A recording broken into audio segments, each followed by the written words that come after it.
Joyeux reconfinement à toutes et à tous. Voilà, ça y est, on est reparti.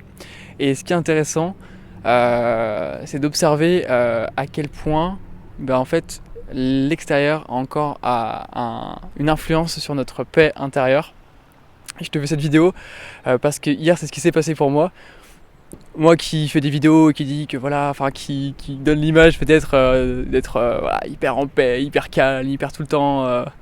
Et en fait, hier j'ai pu observer dans ma réalité que cette annonce, l'annonce du confinement, d'un reconfinement, est venue influencer et déstabiliser ma paix intérieure. C'est venu me décentrer, c'est venu me diviser. Et c'est intéressant de voir en fait, d'observer ça en fait. Que du coup quand il y a... T'as projeté de faire des choses, tu projettes des choses, et là du coup à l'extérieur on te dit que en fait tu vas pas pouvoir, du coup on t'enlève cette liberté quelque part. Et du coup tu te retrouves à peut-être être déstabilisé, à pas savoir où tu vas aller, à être dans le flou comme ça. Et t'es plus dans ton centre quelque part, t'es plus en paix, et tu vas te mettre à chercher, à regarder à droite à gauche les infos. Donc moi c'était clairement mon cas, hein. J'étais sur Facebook, je regardais les infos, et ça a vraiment fait baisser mon niveau de vibration, mon niveau de discernement, ma clarté mentale, tout était très bas, et j'étais pas en paix en fait. Et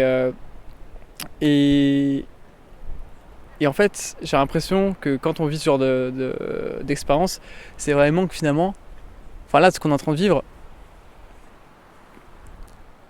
ça vient nous montrer en fait nos failles, nos propres failles, notre propre, le fait qu'on est pas en paix en fait quelque part, que des fois on n'est pas en paix. Et en fait, peu importe en fait où on va aller, où on va se confiner, avec qui on va passer tout ce temps, tout ce qui va se passer, tout ça c'est un futur qui n'existe même pas en fait dans le présent. Ce qui compte, ce que j'ai ressenti et ce que j'avais à cœur de te partager, c'est que finalement, et c'est là où je me suis recentré, c'est à un moment donné faire confiance, se dire ok, en fait si je me reconnecte au cœur, il y a une intelligence qui sait là où va falloir aller, les décisions qu'il va falloir prendre, tout ce qui va devoir être fait. J'ai juste à faire confiance. Mais à partir du moment où du coup je suis dans ce moi limité, ce moi de troisième dimension qui croit qu'il a un corps qui est divisé des autres, voilà, ce moi qui est tout petit dans sa carapace, quand on est dans ce truc, et ben là on va avoir peur du futur, et on va angoisser, on va se dire ouais mais qu'est-ce que je vais faire, ouais mais là mes plans ils tombent à l'eau, mais tout tombe à l'eau et tout. Mais en fait, ça, c'est quand on est encore dans cette division.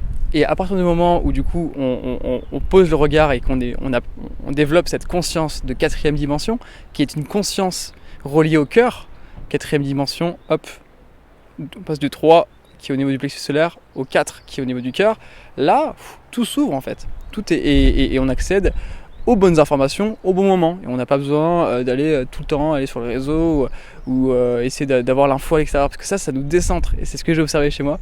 Et voilà, j'avais à cœur de te partager cette chose, ça. Peut-être que ce qu'on va vivre, ça peut être difficile pour certains. Je dis pas que c'est tout rose, mais ça sera beaucoup plus léger, fluide, tant qu'on sera dans ce cœur, dans cette dimension, dans cette quatrième dimension, la dimension du cœur, ce cœur qui relie tout. Et voilà, les choses ont un sens, et ça va bien se passer tant qu'on fait confiance à ce cœur. Voilà, donc je te souhaite en tout cas que de rester centré dans ce cœur, dans cette dimension. Je t'envoie plein de paix, énergie d'amour, et voilà, prends soin de toi. Salut.